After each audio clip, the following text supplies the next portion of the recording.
Filosofia Espírita, volume 18. João Nunes Maia. Ditado pelo Espírito Miramês. Prefácio. Todo livro voltado para o bem é uma advertência de vida, para os caminhos da paz. Este livro mostra ao leitor mais um pouco daquilo que os benfeitores da espiritualidade maior queriam transmitir aos homens de boa vontade. Nossa missão na Terra é acordar os companheiros para a caridade cristã, modificando os costumes e elevando os sentimentos das criaturas de Deus. Quem desconhece a benevolência, não sabe o que é a esperança. Quando Cristo se fez homem e veio ao mundo, foi para mostrar a essas almas presas na carne que a caridade é o único caminho para a salvação. Os que o compreenderam se encontram cada vez mais em ascensão espiritual. Se Jesus está voltando por intermédio da doutrina dos Espíritos, não é somente para falar, nem tampouco escrever. Ele reúne um punhado de irmãos de corações imantados no amor, para transmitir a maior mensagem do século pelo exemplo, de modo que todos sintam o que é benevolência. O prefácio deste livro tenta mostrar o que ele conduz para a consciência, porque fala convidando, sem imposição e sem constrangimento. Fala abertamente do amor, como sendo ele próprio uma caridade na função das letras, nas quais a harmonia se faz na profundidade do coração. Não é preciso mais falar em evangelho, é fala que nos chega aos ouvidos de vez em quando. Não obstante, até os anjos têm o contentamento de estudá-lo nas dimensões que lhes são próprias, porque a vida é evangelho, é boa nova. Deus criou as leis, e essas leis estão disseminadas no evangelho da própria vida. Quando falamos de evangelho no mundo espiritual, deixamos transparecer todas as suas sendas, no certame da educação dos espíritos. Aqui, onde trabalhamos, se estuda com alegria o evangelho de Jesus, extraindo dele a vida, por ser ele o caminho e a verdade. A doutrina dos Espíritos é o Evangelho que ressurgiu há pouco mais de um século, lembrando e fazendo lembrar o Mestre. Jesus se encontra entre nós, tanto no mundo espiritual quanto no físico, e todos os dias, horas e minutos, ele nos fala, como sendo a mensagem de renovação, destampando a fonte de luz, para melhor entendimento sobre a caridade, de modo que o amor cresça e nos faça crescer para a eternidade. Se escrevemos sempre pelos canais da mediunidade, é mostrando uma lei antiga, que sempre existiu e que Allan Kardec trabalhou para disciplinar, junto aos benfeitores do mundo espiritual, para que essa faculdade pudesse ser o instrumento da vinda de Jesus, mostrando no presente o mesmo Evangelho em outra dimensão de vida, para que a vida ressurgisse na sua plenitude, transformando-se em amor. Quem deseja melhorar, que busque os livros espíritas, pois encontrará neles todos os incentivos à renovação para o bem, compreendendo que fora da caridade não pode haver salvação, e que, sendo a caridade amor, certamente que não há solução verdadeira sem ele. Existem espíritas e espiritualistas de várias correntes de filosofia, que colocam certos espíritos fora do mundo, como sendo anjos que esqueceram a terra. Esse raciocínio deve ser esquecido, pois todos eles, no compromisso com Jesus, não perdem de vista a terra. Estão rente a ela, ajudando-a na sua transformação espiritual. O próprio Jesus, como diretor do planeta, se encontra abraçado com ele transmitindo sua luz e afagando-o com o seu amor, porque sem essa direção espiritual ele não teria rumo certo. Jesus está presente neste mundo em todos os departamentos de vida. Até mesmo os outros reinos o conhecem, pela sua presença edificante que desperta a razão gradativamente, harmonizando todos os impulsos, para que no amanhã estejam todos se fundindo uns nos outros na verdadeira fraternidade. Somos todos irmãos, e isto basta para que compreendamos que estamos unidos para a grande viagem de libertação espiritual, no encontro com Deus, com o Cristo na consciência. Que o Senhor nos abençoe nesta leitura, nos fazendo compreender o que há de melhor nestas páginas, e que esse prefácio, mesmo na sua simplicidade, faça-te alegrar, para que possas entrar no conteúdo destas letras que escondem vida e perfumam os corações, capacitando-te no sentido de te certificares do poder das virtudes que o Evangelho nos ensina por amor. O amigo de sempre. Bezerra de Menezes. Belo Horizonte, 30 de outubro de 1987. Capítulo 01, Livro dos Espíritos, questão 868, Futuro. O passado de todos os espíritos está mais ou menos escondido no subconsciente, de modo a permitir à alma andar mais livremente em busca do melhor. Se ele viesse à tona da mente presente, é certo que perturbaria a vida atual, em face dos deslizes do espírito nas leis espirituais. O aprendizado das almas no mundo é cheio de altos e baixos, dando conotação e afirmando posições para um breve aprimoramento da vida.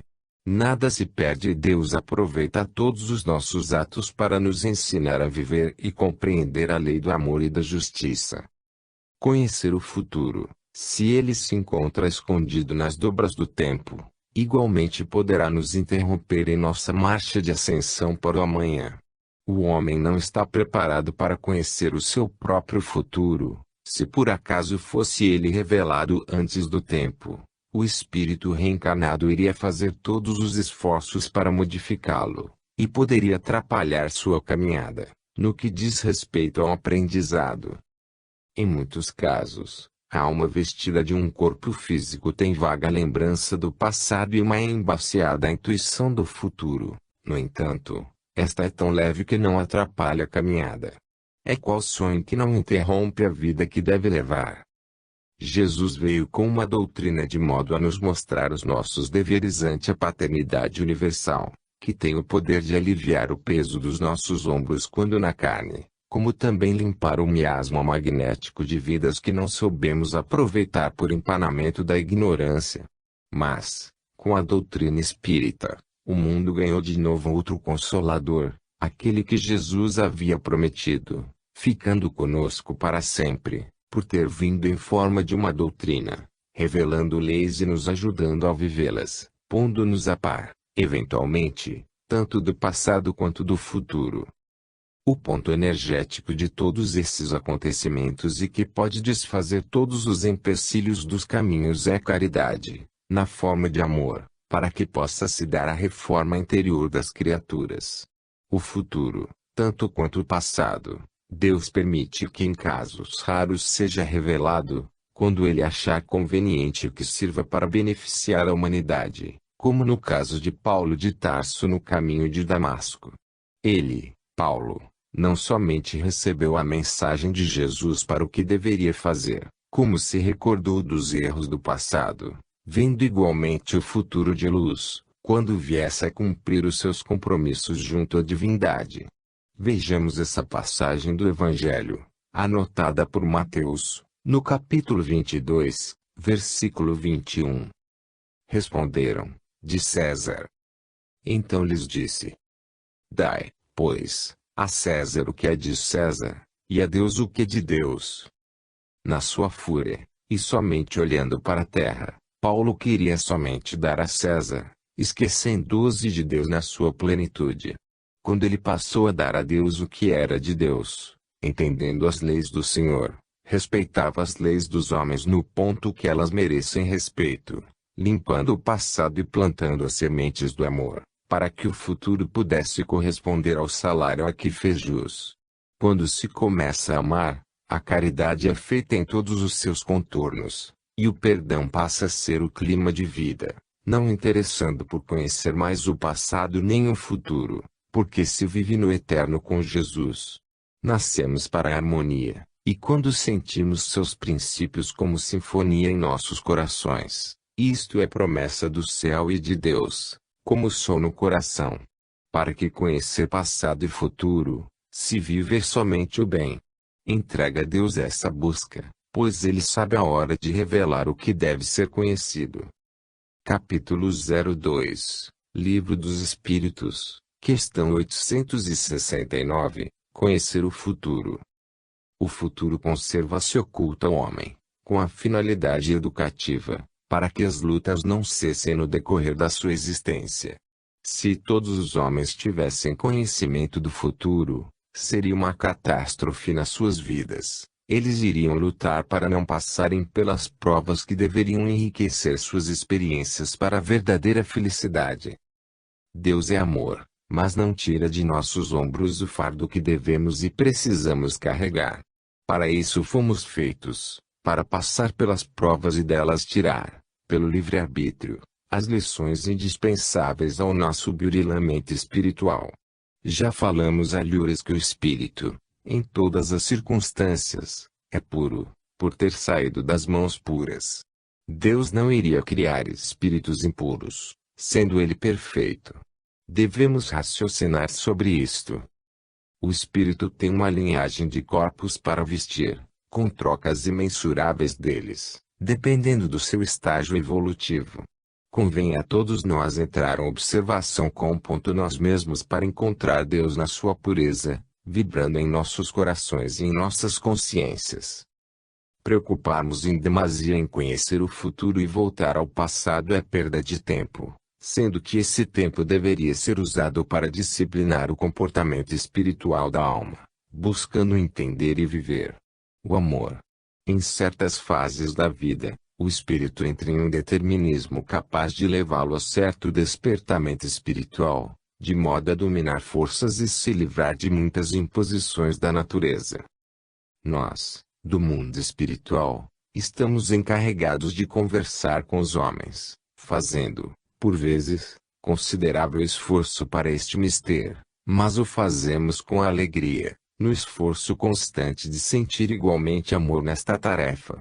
É necessário saber que o passado já se foi e o futuro será de acordo com o presente. Somos todos semeadores, de forma a colhermos o que plantarmos nas consciências alheias. Quantas pessoas, em muitos países, desejam fortemente conhecer o futuro, dando explicações descabidas. Algumas delas recebem alguma coisa do que pedem, acabando por desistir de viver, reclamando do fardo demasiadamente pesado.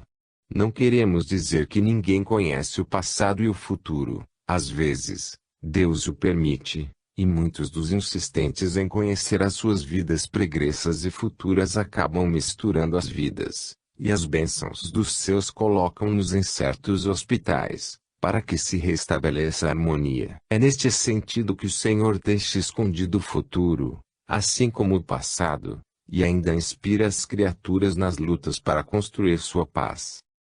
Lucas anotou um tópico no Evangelho, no capítulo 1, versículo 35, que nos serve de advertência, nesse sentido de conhecimento do futuro.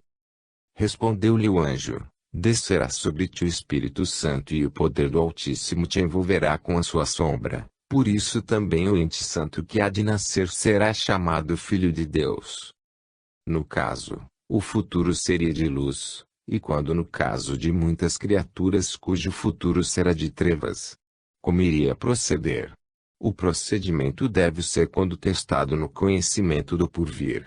E aconteceu com Maria, mãe de Jesus, como abaixo transcrevemos. Então disse Maria: aqui está a serva do Senhor, que se cumpra em mim conforme a tua palavra.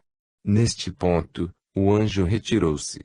Lucas 1:38. O Espírito destinado a nos revelar o futuro, quando isso acontece, logo se retira, nos entregando ao próprio destino, de maneira a escolhermos os nossos caminhos. Se uma coisa tem que acontecer para o nosso bem, inútil perder tempo com ela.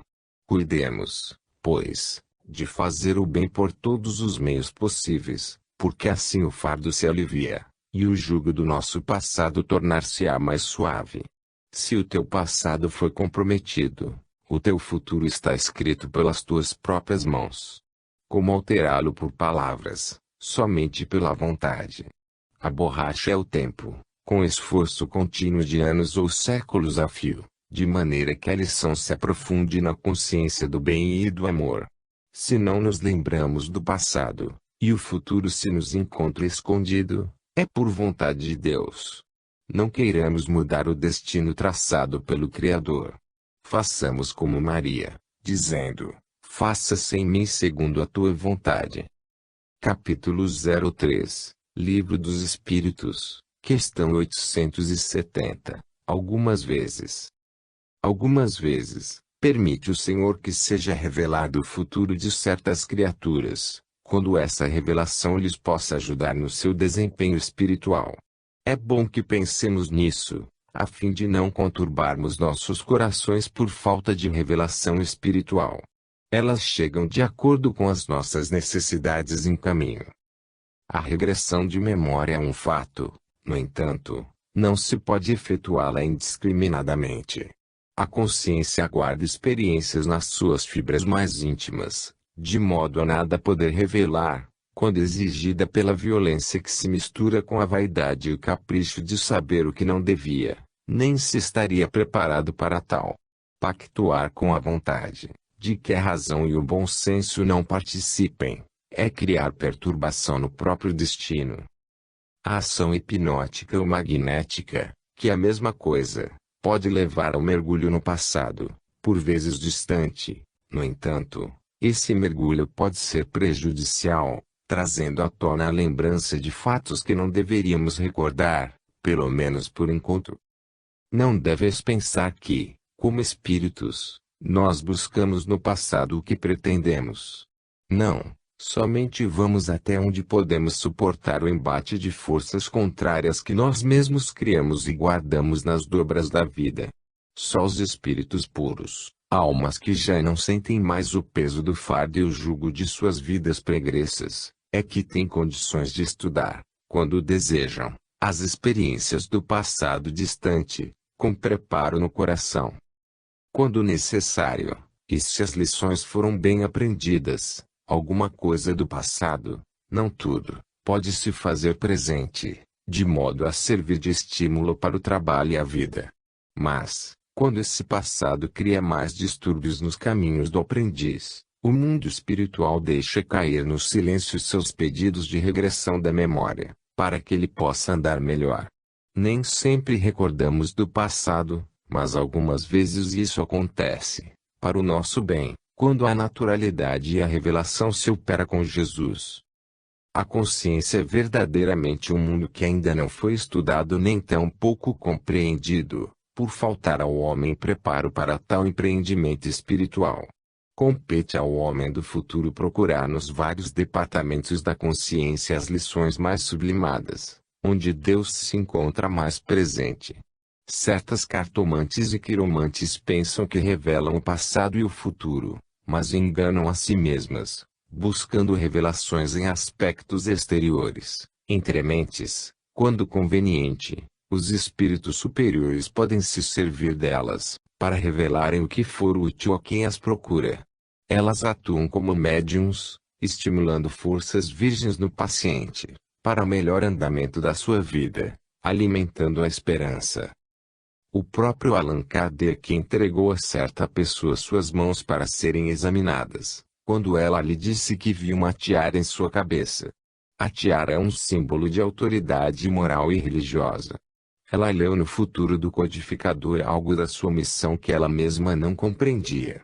E ele, com a sua sensibilidade espiritual, pressentiu que significava algo de responsabilidade, pela revelação íntima que já possuía da sua grande missão, a de fazer mais claro o cristianismo.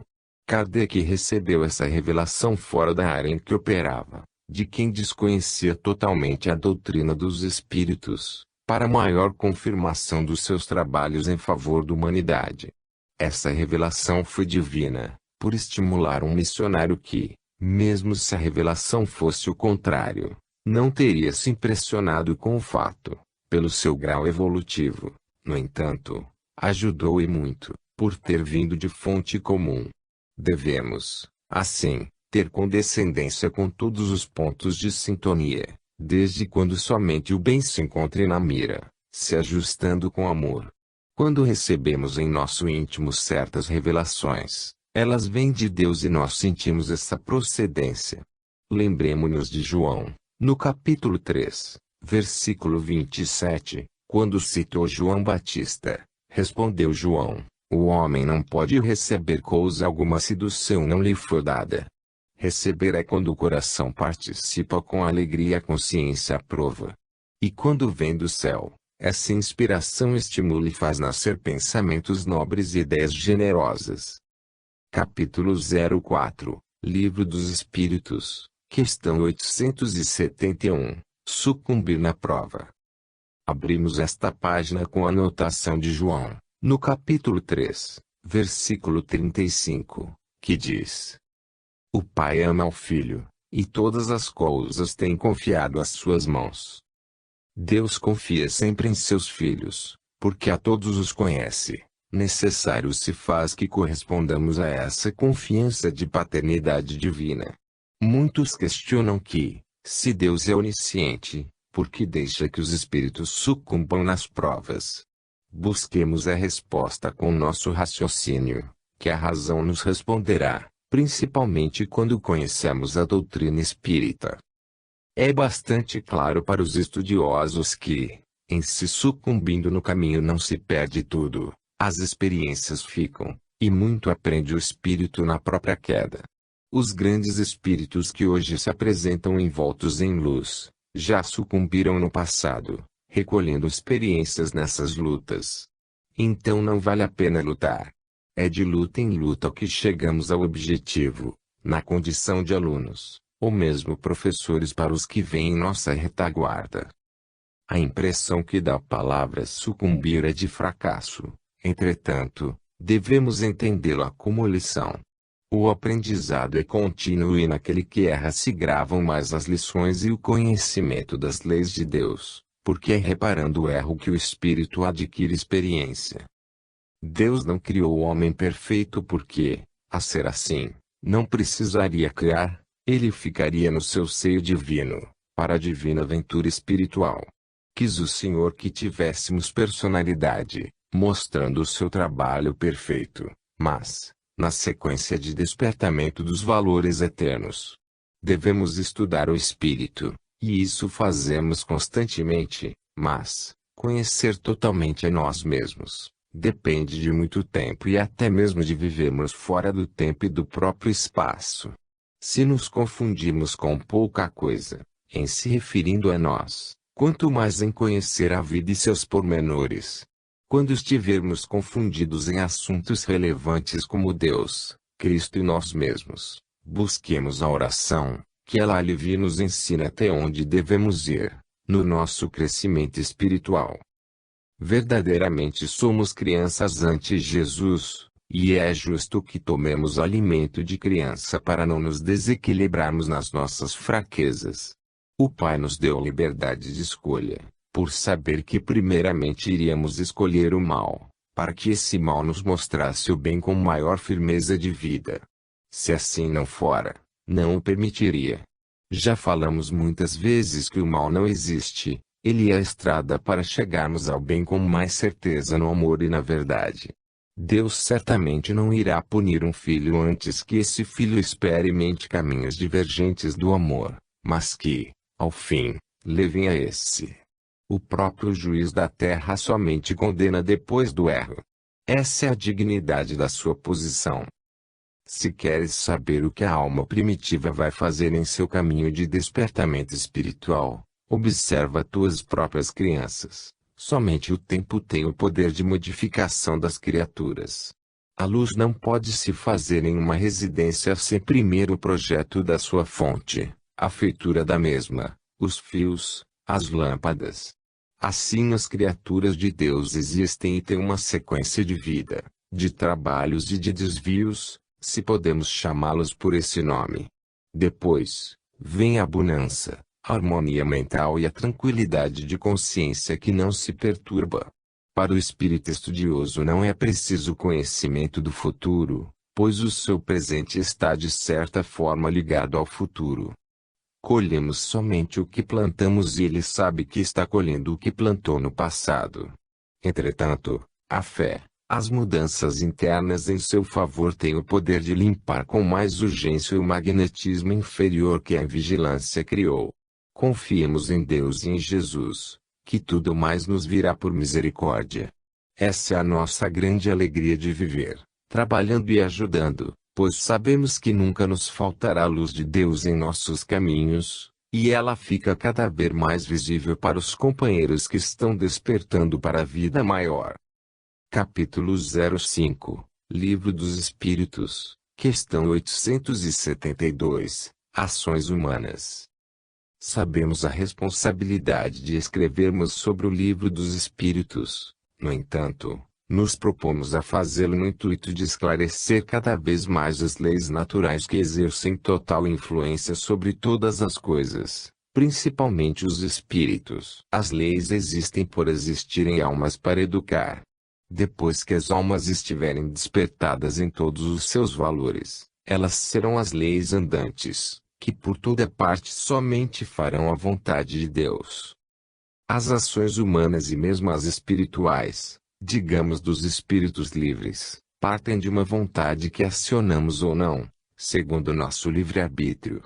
Existe, sim, uma programação de Deus. As leis de Deus agem por toda a criação e vivemos dentro dela.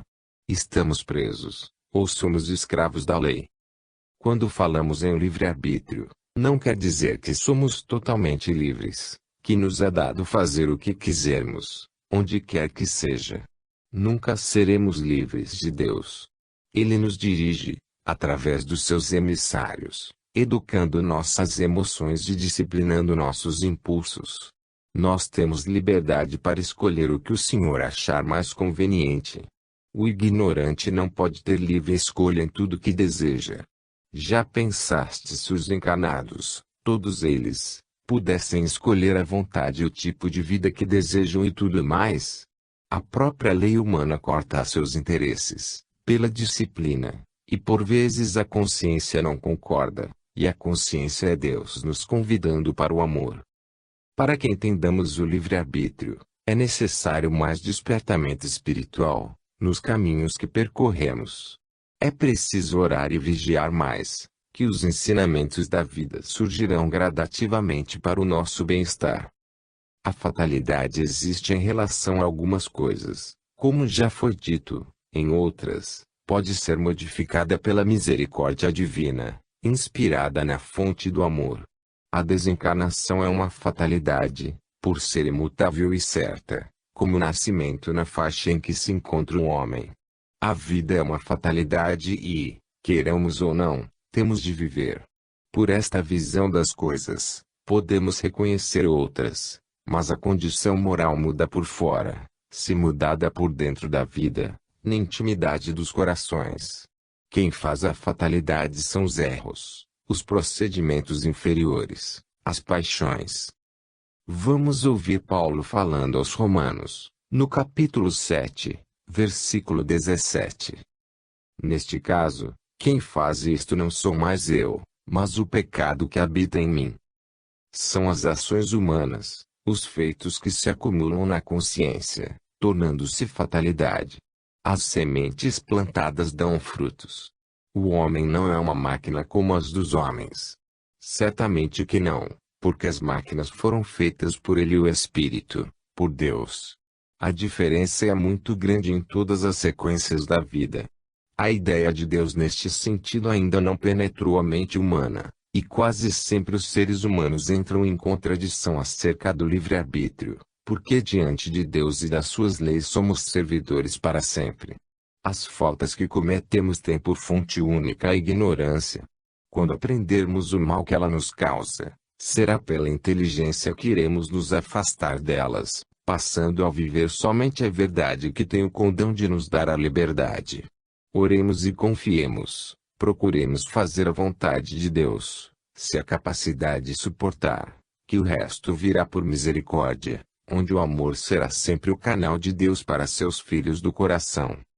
Capítulo 06, Livro dos Espíritos, questão 873, Sentimento da Justiça. A justiça se encontra nas leis da natureza, onde ela se expressa com maior fulgor. No entanto, pode ser e é copiada pela sensibilidade humana. Todo ser humano sente o impulso de revolta ao deparar com uma injustiça, seja com criaturas humanas, com animais, ou mesmo em se agredindo a natureza. Toda e qualquer violência, em qualquer parte, causa revolta. Por que isso ocorre? É que a justiça se encontra irradiando onde se pode colocar a ponta de um alfinete quase invisível aos olhos humanos. Entre mentes, as paixões dos seres podem empanar certos sentimentos de justiça pela força da ignorância, de maneira que ela não flui da consciência para a razão, mas nunca deixa de se esforçar para atender aos urgentes casos do coração e da fé. Sabemos que o progresso moral desenvolve o sentimento de justiça, entretanto não o dá. Não é-lhe a sua sublime fonte, no avanço da educação e da disciplina.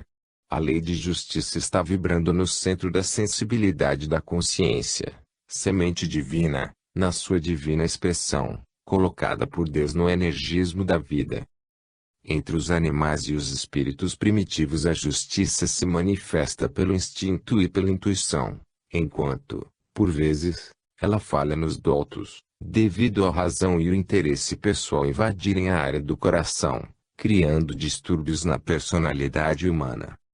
O trabalho grandioso dos grandes profetas que vieram antes de Jesus, e dos sábios em todo o mundo, foi pregar a justiça, limpando as veredas e ampliando meios para que pudesse descer até nós o amor trazido por Jesus. O sentimento de justiça não é adquirido no percurso das eras, mas, sim, estimulado pelo progresso e o despertamento dos espíritos em ascensão para a vida maior. Tudo vem de Deus para a terra e passa pelos processos que Jesus estabeleceu. Ele, o mestre dos mestres, é, pois, o pastor do rebanho terrestre, de cujas mãos despertamos para a vida racional. Os nossos olhos deverão ser abertos pelas mãos sábias do Cristo, que devemos encontrar dentro de nós, trabalhando a nossa própria vida. Busquemos em João mais segurança, no capítulo 9. Versículo 10, que diz: Perguntaram-lhe, pois, como te foram abertos os olhos? E aquele que havia sido cego apontou logo o instrumento de Deus no exercício da caridade, para mostrar como convém olhar as coisas, sem deixar de ensinar os preceitos divinos, para estabelecer a harmonia no coração daquele que não enxergava. A doutrina espírita vem como consolador prometido, abrir igualmente os olhos dos homens, de modo que eles possam ver com mais clareza a vida e conhecerem a si mesmos, conscientes dos caminhos a percorrer. Verdadeiramente, a justiça faz parte de todas as virtudes acionadas por Deus, em todos os ângulos da criação.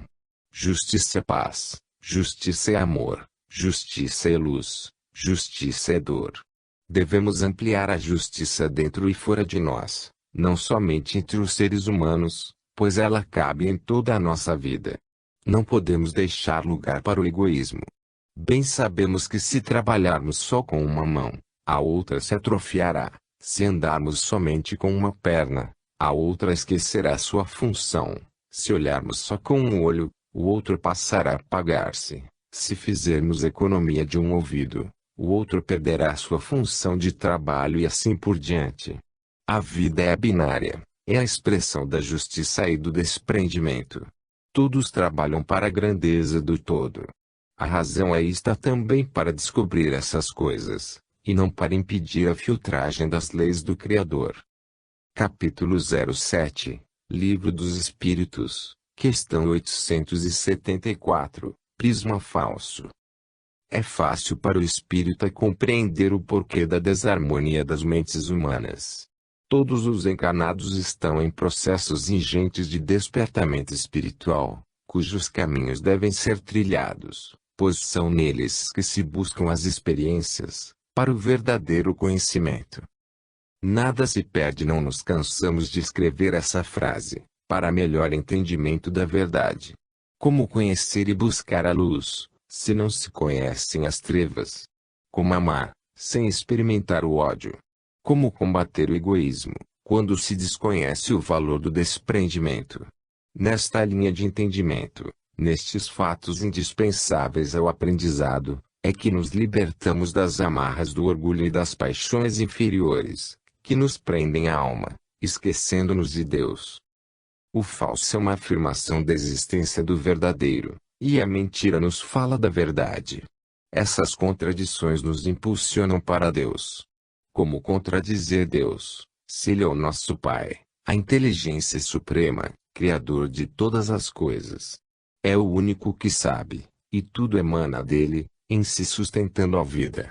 Ele é vida, é amor, e é muito mais que a vida e que o amor, porque Ele é o Criador de tudo, e diante da sua paternidade universal nada sabemos sobre Ele. Deus é para nós outros o mistério dos mistérios. Quando o sentimento de justiça se mistura com as paixões humanas, se enfraquece, passando a alma a esquecer essa força poderosa que sustenta a própria vida. Mas, nunca prevalecem a injustiça e as paixões, por não terem sustentação. Elas aparecem em fases de despertamento dos valores espirituais, no sentido de educar, depois, desaparecem para sempre, e em seus lugares o amor estabelece a paz com os seus derivados, tirando o véu da ignorância que empanava a visão e mostrando as claridades onde a vida agita e cresce, nos dando esperança de viver com Deus mais presente, e Jesus mais integrado nos nossos corações. Mesmo com todo o sofrimento que as almas sempre passam para entender, Deus envia seus agentes na madrugada da vida, a nos ensinar o que mais precisamos. João, no capítulo 8, versículo 2, se expressa desta forma. De madrugada voltou novamente para o templo, e todo o povo ia ter com ele e, assentado, lhes ensinava. Jesus nunca se cansou, vai e volta até nós quantas vezes forem necessárias, por não desprezar seu rebanho, que o Pai lhe entregou. Não precisamos esmorecer nos caminhos, sempre encontramos, quando temos fé, alguém do céu na terra, a nos dar as mãos, no sentido de nos libertarmos para a vida, livres de pés, na sequência do amor do Mestre. Temos essa assistência por toda parte porque Deus é justiça, e a própria justiça se fez vida na natureza. O ar sopra com justiça, sem esquecer quem precisa dele. A água é justiça de Deus, matando a sede em todos os reinos da natureza. O sol é justiça na sua maior expressão de vida, por não se esquecer de uma só criaturinha do nosso Pai Celestial.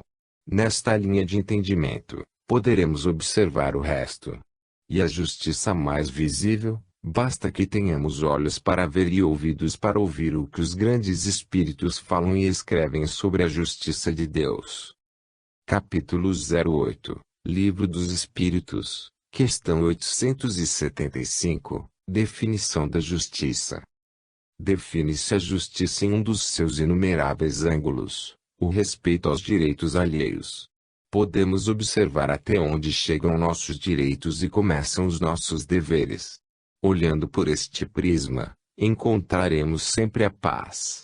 Não fazer aos outros o que não desejamos para nós, eis a justiça interna ditada pela consciência, força poderosa, em ação para nos comandar. A definição da justiça, na sua amplitude, é impossível no campo das ações humanas, porque a justiça é o mesmo amor, agindo em dimensão diferente, com os mesmos objetivos, dando alegria e fazendo homens mais humanos em busca da tranquilidade espiritual. A verdadeira justiça está escrita na natureza, e essa força divina inspira aos legisladores, de maneira que eles transcrevem nas leis humanas alguns reflexos da justiça divina. No entanto, essas leis humanas obedecem ao progresso, acompanham a marcha do despertamento das almas, ao passo que a justiça de Deus é por excelência imutável. Como definição da justiça em maior grau para todos nós, devemos dizer que a justiça é amor. A natureza nos dá exemplos insubstituíveis, em toda a sua floração de vida. É Deus nos mostrando o seu caminho para todos e tudo criado por Ele. A lei humana é necessária para mostrar a lei natural da justiça, e ela passa a viver em nós e por nós. Em tudo o que fizermos não nos esqueçamos da justiça, mesmo nas coisas materiais. Justiça é harmonia. Os próprios átomos se agregam por lei de afinidade elementar, Isso é harmonia e justiça. Assim acontece com os astros, assim na vida, assim com os homens, lares e nações. Os homens estabeleceram e estabelecem leis mutáveis, que avançam com o progresso, e Deus estabeleceu leis que nunca mudam. O que muda é o modo de ser do homem, de sorte a compreender melhor a vida. Quem deseja meditar mais sobre Deus e suas leis, deve fazê-lo, que os conhecimentos irão chegando à mente e se enraizando no coração. Se queremos modificar o homem velho, necessário se faz que ele morra, para nascer novo homem, com novas perspectivas para amar. Vamos lembrar João novamente, no capítulo 11, versículo 14, nesta referência. Então Jesus lhes disse claramente: Lázaro morreu. Morreu Lázaro velho e nasceu novo Lázaro, para a nova vida espiritual. Nasceu em Cristo, entendendo e ensinando as coisas do céu. Não devemos temer a morte da nossa personalidade cheia de paixões inferiores, desde quando nos encontramos dispostos às devidas mudanças. Nasceremos renovados em Jesus, para a vida cheia de valores imortais. Aí, as mesmas leis humanas deverão mudar, de acordo com a nossa personalidade. Os raios de sol descem para todos, no entanto, cada um tira deles segundo o que faz jus, pela evolução dos seus talentos. As leis criadas pelos homens no passado, hoje não têm mais razão de ser. No entanto, as leis de Deus no passado eram as mesmas, são e sempre o serão eternidade afora. As leis eternas de Deus existem, como sendo um tribunal para regular nossas emoções e nos fazer seguros de comportamento, dentro da consciência, centro de luz, ainda desconhecida dos homens e de muitos espíritos fora do corpo. Capítulo 09, Livro dos Espíritos, questão 876, segundo a lei natural. Segundo a lei natural, o direito de um é o direito de outro, por serem todos iguais diante de Deus. Não é justo que uns tenham direitos diferentes dos outros, ante o Pai que se encontra na direção de tudo que existe. Podemos observar a justiça interna, mesmo entre os órgãos que trabalham, sem nada exigir, para garantir a harmonia do conjunto sobre uma mente instintiva, recebendo ordens e mais ordens da consciência. Cada órgão, em seu lugar, tem trabalho a fazer. Segundo a lei natural, a lei de Deus é a mesma lei interna, que podemos observar quando despertados para tal, pelos processos que chamamos de dor e depois de amor. Uma das nuances da lei da justiça é que cada um seja respeitado em seus direitos, sejam homens, países ou mesmo os mundos habitados. Os próprios átomos e planetas têm suas órbitas como sinal de respeito pelos que circulam por perto. O que chamamos de lei da gravidade nos mostra onde termina o direito do outro vizinho. Assim no mundo, com os pertences das criaturas, a lei se expressa em cercas, muros e papéis, afigurando o dono. Invadir os direitos dos outros passa a ser injustiça e falta grave, que merece punição. Em Atos dos Apóstolos, capítulo 9, versículo 24, passamos a ler o seguinte: Porém o plano deles chegou ao conhecimento de Saulo, dia e noite guardaram também as portas para o matarem. Vejamos aí a falta de respeito para com a vida alheia, a injustiça, porque Saulo não teria direito de pregar as ideias de vida e de justiça. Paulo sabia na carne o que era lutar contra Deus. O seu próprio mestre Gamaliel o informou sobre isso. Desrespeitar a justiça é criar fogo para o seu próprio caminho. É o que não devem fazer os homens que estão lendo todos os dias o Evangelho. A primeira coisa que devemos fazer é respeitar os direitos dos outros, para que os outros respeitem os nossos. Se queremos colher bons frutos, não podemos esquecer as boas sementes. Busquemos a vida, que a vida mais intensa nos busca, damos a paz, ou estimulemos essa paz, que a paz venha ao nosso encontro, com todas as nuances de vida, perdoemos aos nossos ofensores, que eles tornar-se-ão nossos amigos do coração. Quando nos descuidamos dos nossos órgãos, eles se descuidam de nós. Quando maltratamos as crianças, o coração sente. As normas de vida mais excelentes são as dadas por Jesus em seu Evangelho, porque ele estimula a vida e dá visão aos que padecem de cegueira. Segundo a lei natural, é dando o que recebemos, se escolhemos a dádiva, a vida, se não a lei, escolhe a recompensa na mesma dimensão. O verdadeiro critério de justiça começa na intimidade de cada um, porque a injustiça que pensamos fazer aos outros começa a ser deturpada dentro de nós mesmos. Os erros alimentares são uma injustiça com o nosso próprio organismo. Os vícios são injustiça com muitos dos corpos que nos servem, para que tenhamos harmonia no coração. A perca do sono em demasia, por coisas vãs, é uma injustiça para com o instrumento de carne. O trabalho que ultrapassa nossas forças é, igualmente, injustiça com as nossas qualidades de servir.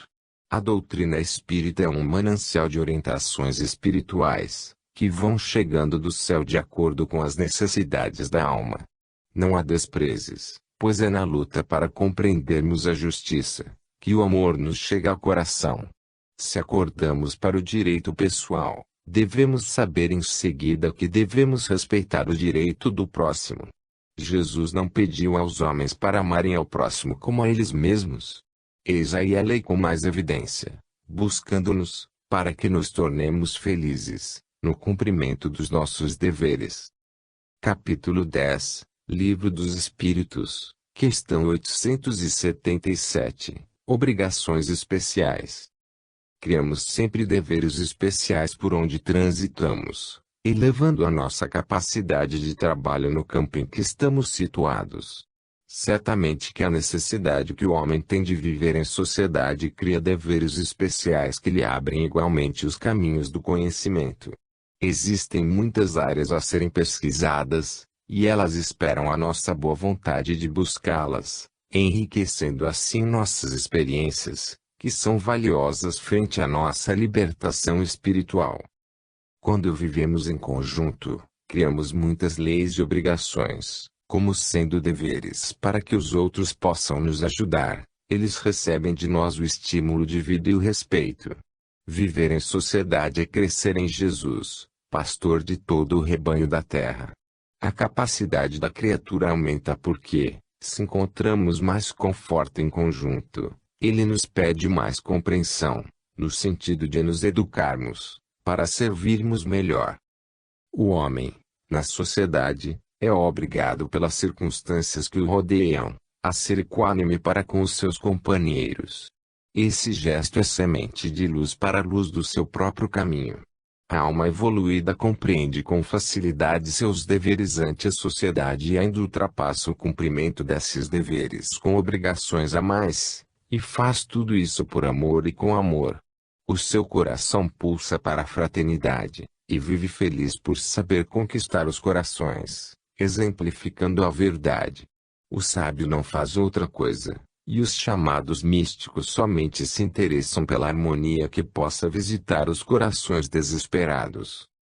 O respeito que se deve ter em relação aos outros é a força da justiça, e todo aquele que respeita os direitos alheios desperta nas criaturas uma simpatia maior pela sua pessoa, capaz de levar a quem bebe essa sabedoria à vontade de fazer o mesmo em seus caminhos, rendendo-se e se entregando igualmente ao amor. A justiça é o equilíbrio da vida em todos os aspectos. Mesmo que percamos algo de material, façamos justiça por onde passarmos, mesmo que as nossas relações de amizade piorem pela incompreensão dos amigos, façamos justiça, pois depois seremos reconhecidos.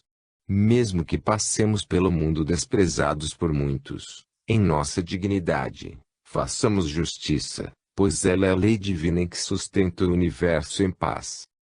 Os que somente veem na justiça um seguro para se defenderem dos que os atacam, são inspirados nas paixões, no orgulho e no egoísmo. Esquecem-se da disciplina e da justiça consigo mesmos, em se respeitando aos outros.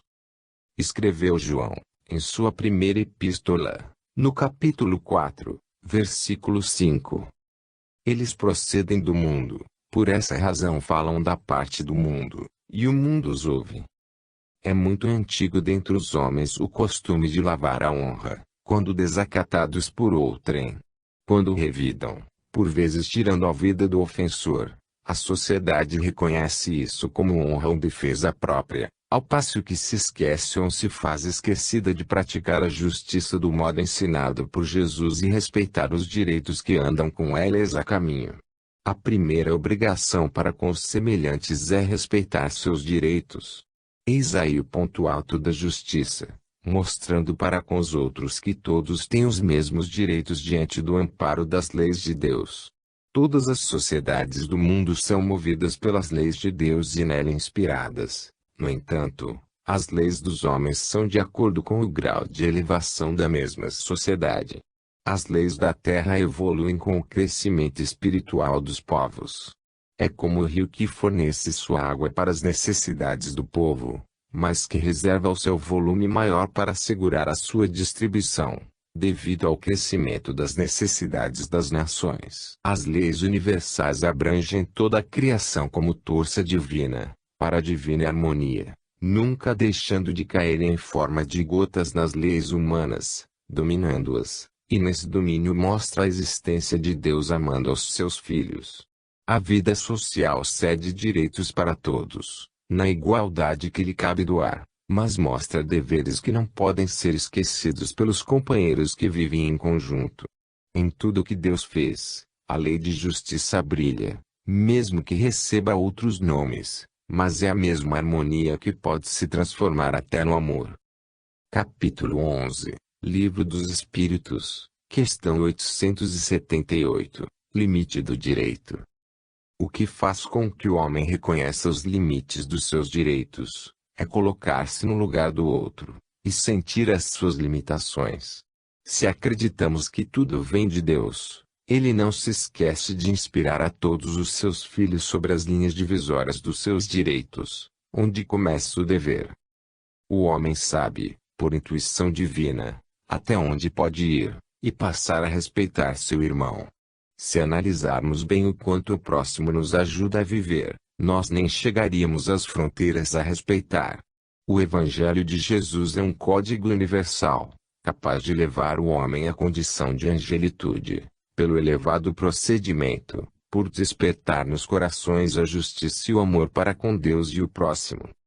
Não devemos ter limites para respeitar, nem para amar, nem para perdoar. Os limites foram feitos por causa do egoísmo e do orgulho, invasores dos direitos alheios, usurpadores dos esforços dos outros, estabelecendo assim a desarmonia por toda parte. Os direitos naturais das criaturas são iguais. Deus não iria fazer diferença entre elas. Entretanto, a consciência dentro de cada uma sabe regular os direitos de todos, criando ambiente para a educação e aprovando os bons modos que os homens e almas vão aprendendo no decorrer dos erros. Devemos registrar a singularidade da vida, em se expandindo por toda a parte com as mesmas bênçãos do Criador. Podemos até duvidar quando falamos que o vírus recebe as mesmas bênçãos de vida que os espíritos elevados, pois, ele as recebe, não obstante. O vírus não assimila as mesmas qualidades que os espíritos têm a capacidade de assimilar, porque lhe falta o tempo de preparo para a vida, que aqueles já conquistaram. Eis aí a escala das almas. Não é que Deus dá mais a um que ao outro, cada um recebe o que merece por despertamento das suas próprias qualidades, que todos têm, doadas pelo Criador. O espírito elevado pensa mais nos seus deveres e esquece seus direitos, que a própria lei lhe entrega com carinho. Os companheiros que não atingiram essa elevação buscam, em primeiro lugar, seus direitos, fazendo-se esquecer dos deveres. O primeiro mandamento divino é amar.